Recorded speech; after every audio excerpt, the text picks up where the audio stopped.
Clonafit plus 10 0.5 milligram tablet, escitalopram 10 milligram जोड़ clonazepam 0.5 milligram. Escitalopram क्या है?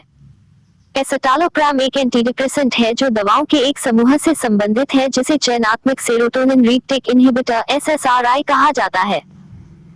यह मस्तिष्क में रसायनों को प्रभावित करता है जो अवसाद या चिंता वाले लोगों में असंतुलित हो सकते हैं। एसिटालोप्राम का उपयोग अडल्ट्स में चिंता के इलाज के लिए किया जाता है।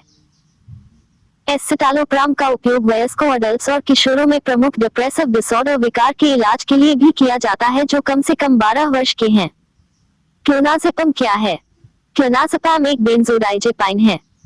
यह सोचा जाता है कि क्लोनाज़ेपम मस्तिष्क में कुछ न्यूरोट्रांसमीटर की गतिविधि को बढ़ाकर काम करता है। क्लोनाज़ेपम एक प्रकार की एंटी एपिलेप्टिक दवा है जिसका उपयोग वयस्कों और बच्चों में कुछ सीजर डिसऑर्डर्स, अनुपस्थिति बरामदगी या लेनोक्स-गैस्टोट सिंड्रोम सहित के इलाज के लिए किया जाता है। क्लोनाज़ेपम का उपयोग वयस्कों में पैनिक डिसऑर्डर, एगोराफोबिया सहित के इलाज के लिए भी किया जाता है।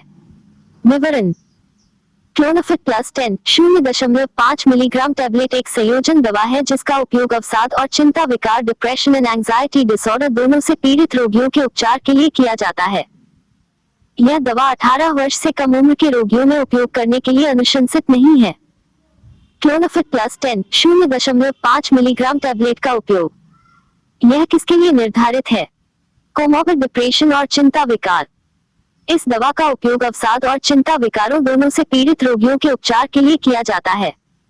दुष्प्रभाव: क्लोनाफिट प्लस 10 0.5 मिलीग्राम टैबलेट के लिए प्रमुख और मामूली दुष्प्रभाव: भ्रम की स्थिति, आक्षेप, मूत्र उत्पादन में कमी, तेजी से दिल धड़कना, कब्ज, दस्त, शुष्क मुंह, कम हुई भूख, जोड़ों का दर्द, तंद्रा, घबराहट, अनियंत्रित शरीर की हरकत, बौद्धिक क्षमता में कमी, यौन उत्तेजना में कमी, धुंधली दृष्टि, मांसपेशियों में दर्द, सहभागिता। सभी दवाएं व्यक्ति से व्यक्ति के लिए अलग अलग बातचीत करती हैं। किसी भी दवा को शुरू करने से पहले आपको अपने डॉक्टर से सभी संभावित इंटरैक्शन की जांच करनी चाहिए। सामान्य निर्देश: इस दवा को अपने चिकित्सक द्वारा निर्देश के अनुसार लें। सही अवधि के लिए सही मात्रा में लेना बहुत महत्वपूर्ण है क्योंकि यह दवा आदत बनाने वाली हो सकती है। इस दवा के साथ उपचार के दौरान व्यवहार या मनोदशा में किसी भी बदलाव के लिए रोगी की नजदीकी निगरानी की सिफारिश की जाती है।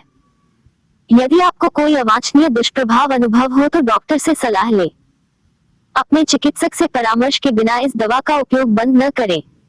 चेतावनी: गर्भावस्था: यह दवा गर्भवती महिलाओं में उपयोग के लिए अनुशंसित नहीं है जब तक कि बिल्कुल आवश्यक न हो। इस दवा को लेने से पहले डॉक्टर के साथ सभी जोखिमों और लाभों पर चर्चा की जानी चाहिए। स्तन पिलाने वाली: यह दवा स्तनपान कराने वाली महिलाओं में उपयोग करने के लिए अनुशंसित नहीं है जब तक कि बिल्कुल आवश्यक न हो। इस दवा को लेने से पहले डॉक्टर के साथ सभी जोखिमों और लाभों पर चर्चा की जानी चाहिए। यदि दवा का उपयोग किया जाता है तो शिशु को किसी भी प्रतिकूल प्रभाव के लिए बारीकी से निगरानी की जानी चाहिए।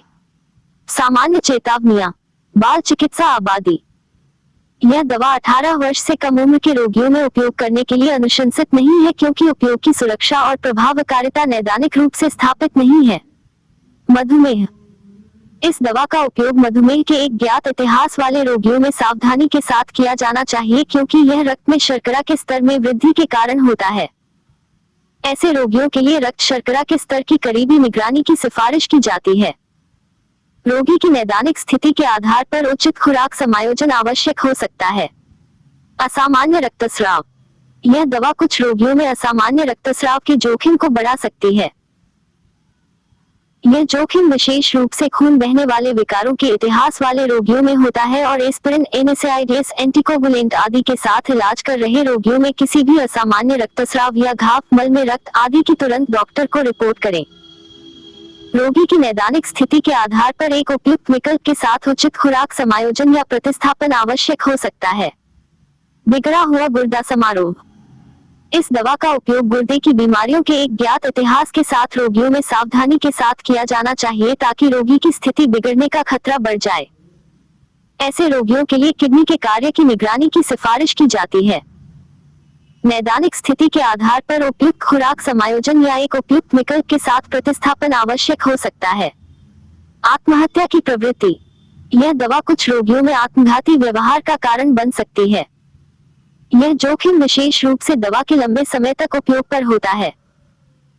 व्यवहार और मनोदशा में किसी भी परिवर्तन के लिए मरीजों की बारीकी से निगरानी की जानी चाहिए। ऐसे किसी भी बदलाव की सूचना तुरंत डॉक्टर को देनी चाहिए।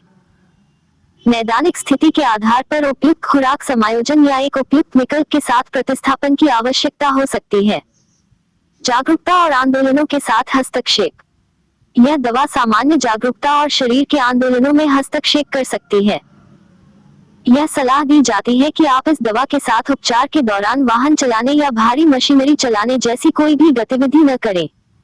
लक्षण। यदि अचानक उपयोग बंद कर दिया जाए तो यह दवा वापसी के लक्षण पैदा कर सकती है। इस दवा के लंबे समय तक उपयोग के बाद यह जोखिम विशेष रूप से अधिक है। उपचार को धीरे धीरे अपने चिकित्सक की करीबी देखरेख में वापस लेना चाहिए। अपने चिकित्सक से परामर्श के बिना इस दवा का उपयोग बंद न करें। दवाई का दुरुपयोग। नशीली दवाओं के दुरुपयोग के ज्ञात इतिहास वाले रोगियों में इस दवा का उपयोग सावधानी से किया जाना चाहिए। निर्भरता की संभावना बहुत अधिक है, खासकर यदि इरादा उपयोग लंबे समय तक है।